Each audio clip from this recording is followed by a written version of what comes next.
Rent a Girlfriend is a fun yet slightly misguided, entertaining trash pile. But it's episode 25 that sets me off, both in the characters who are almost insufferable in how they are all feelings and no action, and have no confidence or forward momentum. How they just act like immature children and literally waste your time trying to inflate episodes because they have to sit and mope all the time. The fan service cliches are also rampant and badly executed. This show can be entertaining but is laden with issues that plague the typical rom-com. So, the story with Season 3 is that normal college student Kazuya is going to help the illustrious Mizuhara Chizuru crowdfund and make her own movie. Mizuhara, a pretty brunette actress, is pretty much put on a giant shining pedestal the whole series and is elevated to such heights as an angelic statue of beauty and perfection. It's her grandma's dream that she become a famous actress or something. Her, along with Kazuya, have basically kept this ruse going that they are a couple, even though he's technically a client of hers, and they date through a service, but man, this dude is really begging for scraps at this point, and it's lame. So, they are talking on their balconies, and are bothered by their neighbor, who thinks it's annoying that they talk on the balcony. I agree with her, because in my neighborhood there are lots of barking dogs, and that's what these characters are, barking dogs. They say pretty much nothing and have dumb, awkward thoughts while they are trying to come up with a plan about the movie. Kazuya acts like a child who spilled his milk, but the milk got on his sister, who got really pissed and threw her fork at him. He freaks out about everything. He's in college now. Do we really need the high school anime tropes of immature characters who have an anxiety attack every 5 seconds because a woman smiled at them? Here's a hint, buddy. Have fun. Relax. If you had any confidence, this woman might be more interested in you. Then she calls him, and he goes insane imagining what might happen if she comes over. I've never seen a character who is so worried about how people think of him or gets lost in his thoughts thinking about what could happen. Just live in the moment. So she comes over and is wearing a tight t-shirt, cause boobs, and puts her hair in a sexy ponytail. Even better. It would be overkill to have Kazuya act like Sanji from One Piece or something, but he doesn't even have normal conversations. He asks her if she's okay and stares her down in that weird anime time vortex where she just sits there looking embarrassed and he can think all these thoughts about her.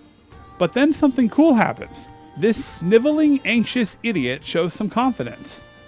He tells her about the budget for the video and breaks down all of the costs for everything, from camera rentals to actors to hiring extras. It's pretty awesome. He's really organized and confident. He is showing that he is intelligent and smart when it comes to planning things.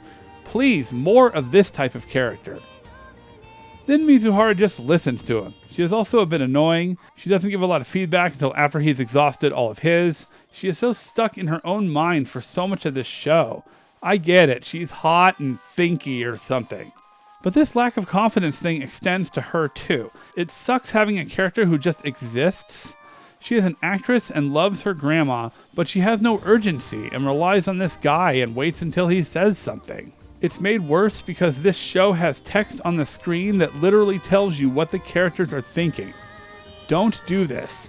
First, it's not hard to figure out these overly simple characters, and it insults your audience's intelligence, including me.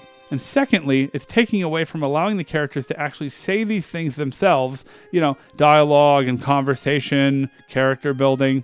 With all the time you take showing close-up shots of her breast and stuff, you could have them develop her more or have them do something to build the tension, anything other than making me read a bunch of text. I'm already reading subtitles, that's enough.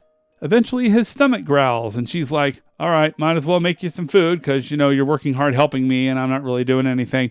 She's reactive, not proactive. That's the problem with being a rental girlfriend. She's good at responding to stimulus like you would on a fake date.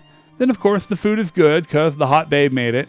Then Ruka finds out, as you may remember, she has declared herself Kazuya's girlfriend. And she is cute, but she's clingy and forces herself on people.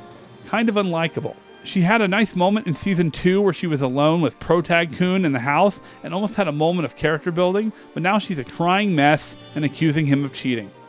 But Mizuhara does have her confidence moment too. She realizes that if they just talk it out, they can solve their problems. And they actually do. Waifus that actually calm things down and explain things instead of overreacting and crying all the time are actually sexy, I gotta be honest here. Then Ruka asks her, quote, boyfriend to choose what dish is better. and the spineless wuss declares that her curry is better. I don't want to hurt her feelings though.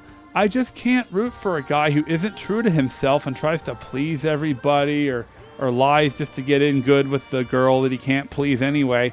This is what annoys me about this show and these characters. The writers think that having characters get into awkward moments and then overreact is funny. It's not. It's been done to death in anime. You could have more puns, slapstick, misdirection, sight gags, anything, but your characters are in the way. These mopey, anxious, passive characters who exist to be oogled or refuse to have a good arc or take forever to finally do something proactive are difficult to like, and therefore the show is also caught up in its own cliches and also difficult to like. But at least we have Sumi, who is adorable and actually trying to overcome her own social anxiety. Even though she can barely talk, she does something proactive occasionally and tries things. She tries to solve problems. She makes a move. It may not always be the right move, but she's trying something and being proactive. I like her, but she's not even in the show enough. So, my recommendations? More comedy, more Sumi, less whiny passive characters let down by immature, insulting, and cliche writing.